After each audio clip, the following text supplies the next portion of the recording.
Here we are at a drive-through at Bojangles. This is some of the stuff that people are largely oblivious to these days. I suppose they are. They just take it for granted, the things that they see every day, the commercial signs, the buildings, the vehicles, and so on. This is a Ford Platinum truck, Super Duty. How long does it take them to come up with these names? Platinum implies some sort of value. Gold, silver, platinum. Also, you see the word platinum used when it comes to things like so-called gentlemen's clubs, where it's the platinum club and you have the platinum card where you are given special treatment and things like that. Well, these vehicles, this one I'm sure weighs over a ton, and it's carries around one person who probably doesn't weigh over 200 pounds, 200 to 300 pounds. To glamorize this sort of car culture and to encourage men to feel that they must have a large, macho, tough, big, strong vehicle is essentially irresponsible for these manufacturers. Know that we've had a car culture in this country that which is in a sense car worship that goes back for decades. Muscle cars and Corvettes and sports cars and things like that, and car races and everything else. And you know what? It's just time to get over it. It's time to get over it and start being practical about things and calling these things out for what they are. Because what is this vehicle doing essentially in CO2 emissions? What's it doing to the climate? What's it doing adding to the state of male toxicity that we have in this culture? It's not helping at all. In fact, it's feeding it. And look out here, you see this greenery? Now admittedly some of this has been planted by people, shrubs and things like that to I guess beautify things or something. See, there's the sky up there, and growing things, life, the universe. This is what we're part of, and this is what this shit has us facing toward the wall with, where we're oblivious to this, which we're part of, but our mental problems have us blindfolded, and we wind up making idiotic dangerous choices like this one. So here we are, more of the American landscape, and admittedly it's all that many people have ever known. They've never seen an Indian encampment, they've never seen a Native American teepee, or a European village, or a South American village, town, Mexican, and so at one time, perhaps, and then, decades ago, it was, not a serious issue, romanticized somewhat, that, go to the car hop, go to the drive-through, cruise Main Street, things like that. And how were we to have known then that it couldn't go on? That basically we're digging our own graves. And that's essentially what's happening now. So one part of this problem is not just the car, but it's the necessity of driving somewhere to get something that you need in order to live. So what do we really need to live? If you go to a place, a big store, could be Target or Walmart or Costco or whatever, a tremendous amount of the stuff that they're selling is essentially not necessary. It's mainly plastic junk. So what do we really need? Well, you need nutritious food. So why do you have to drive to get that? Could zoning laws be changed, or food delivered, to avoid all this driving? Now, where I live, it's in a horrible area, and if I want to get a meal that doesn't have unknown additives and antibiotics and weird oils and all kinds of things like that, I literally have to drive for 10 minutes. about 10 miles. So we have all these things spread so far apart, and everyone spends all this time driving to get here, to get there, to go to work. Hey, we have virtual reality. Why can't people work at home? You know, more people could work at home. During World War II, for example, there was a slogan that was prolific all over the place, billboards, signs, that said, "Is this trip really necessary?" Because of course during World War II there was rationing and fuel rationing and things like that. Well, now we're in a situation with global warming, climate change, actually, climate catastrophe looming, where no one is saying that. Is this trip really necessary? And should they? My God, of course they should. Because these trips are pointless. So here we are. This is called the Casey River Walk, and it's a beautiful place. I have to drive about 20 minutes to get here. And except for the paved walkway, it's essentially nature. And once you're out here, you find you begin to, the mind quietens down. You begin to synchronize with the sounds, the water, the river, the insects, the birds, and so on. And there are no commercial messages out here, no signage. Occasionally a parked vehicle will come along, or some other people. But it's a precious, unique place, and it certainly isn't getting the traffic that the Walmart up the street is, for example.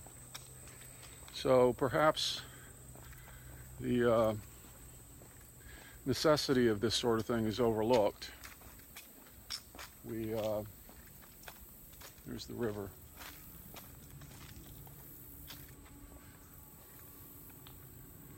You know, places like this get left alone because they aren't considered real estate. So an industrial society that looks at everything as a resource to be exploited for monetary gain, nature isn't worth anything unless you can put a price tag on it. I saw a little book a while ago where talking about asteroids in the solar system, and the metallic composition of the asteroids. And they were saying, oh, well, all these metals are on the asteroid, so each asteroid is worth, so many millions of dollars. Really? So asteroids are worth millions of dollars and exploitable resources. And the whole universe must be worth, God, who knows how much. And it gets absurd quickly. And can you imagine, space explorers in the future developing a means of faster than light travel, visiting other planets and things, and you land on a planet, it's like nothing we've ever seen before, and there's a sign that says, for sale, real estate. It's a little crazy. Actually, it's a lot crazy. And that's something about maleness, masculinity, as I've been talking about it lately, that there's a tendency with the male ego, or any ego, but usually male men, that I am right. I am right and you are wrong. Beautiful butterfly there.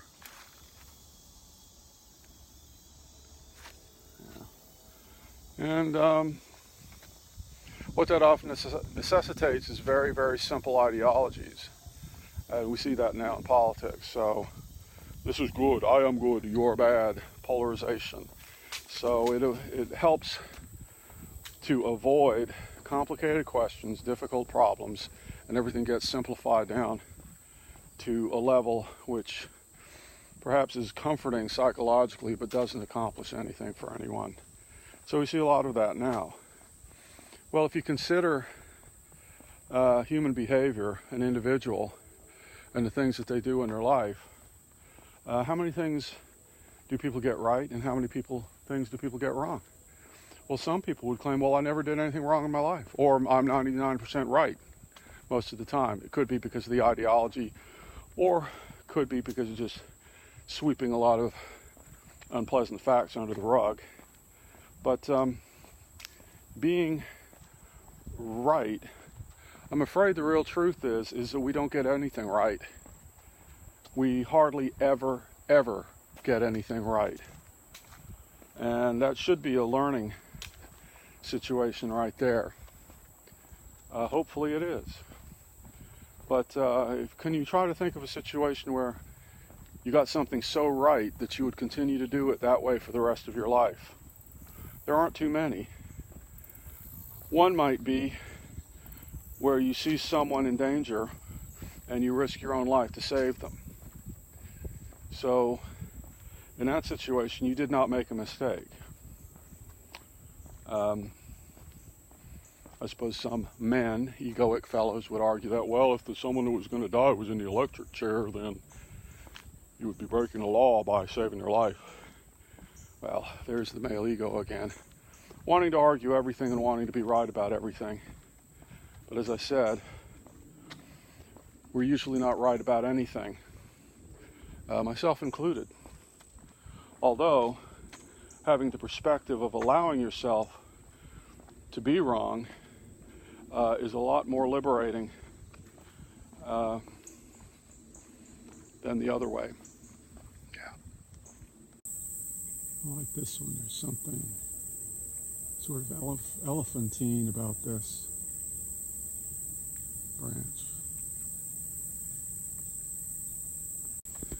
And that's something to remember.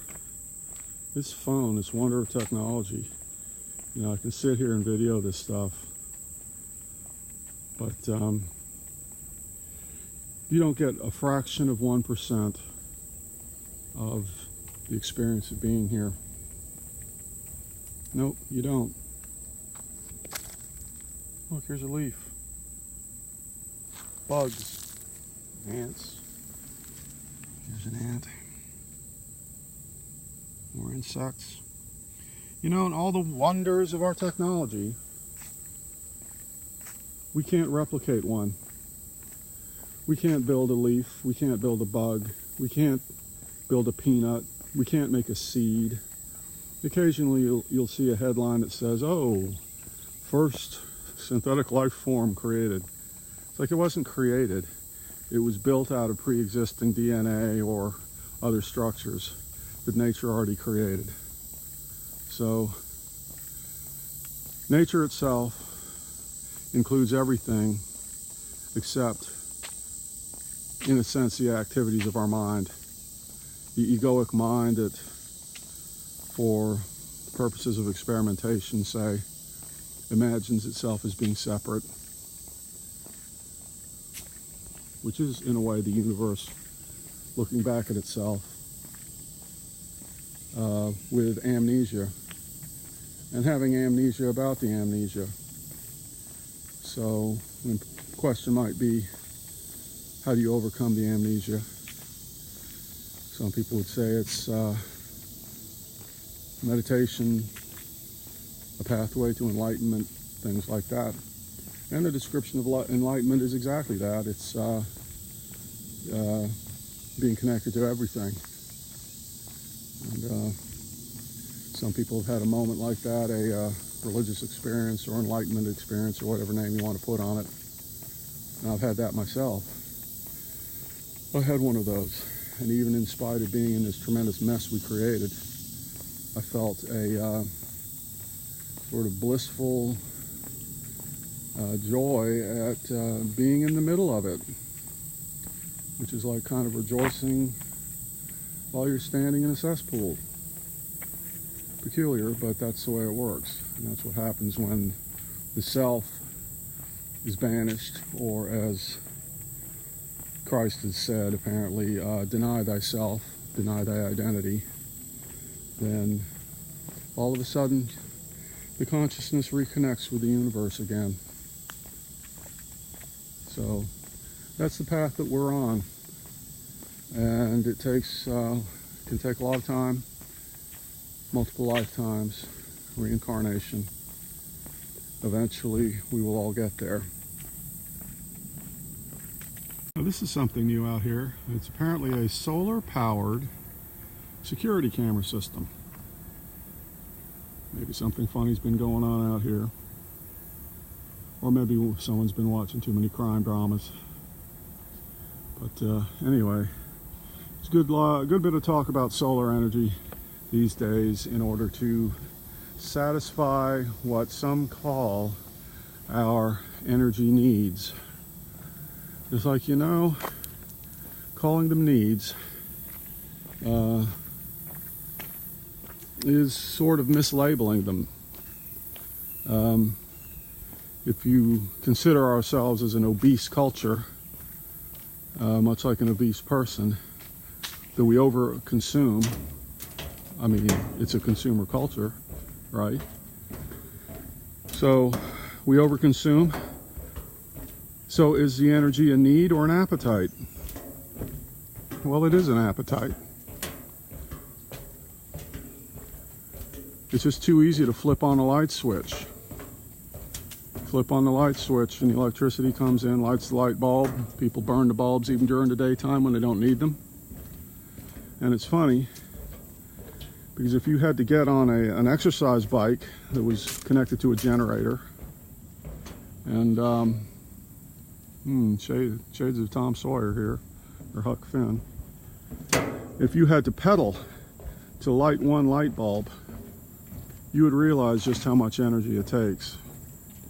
You gotta pedal your ass off to keep one light bulb lit. But anyway, I think that's important, the difference between energy needs and energy appetites. And no one's calling it an appetite. We need supposedly all this energy, and no one's saying we don't. No one's saying that it's just a business, you know, economically driven.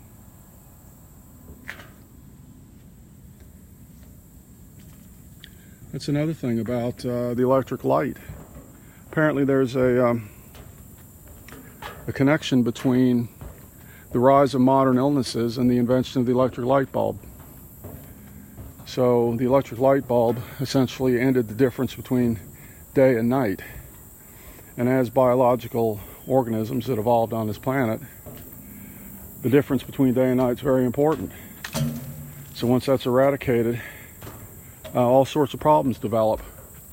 There have been experiments done about this. Rats, for example, they'll have a rat that experiences day and night in its cage, and they'll have another rat that has a fiber optic cable, strand, fiber, whatever you call it, attached to the back of its leg, behind the knee, where the skin is thin and there are chromatophores that sense light.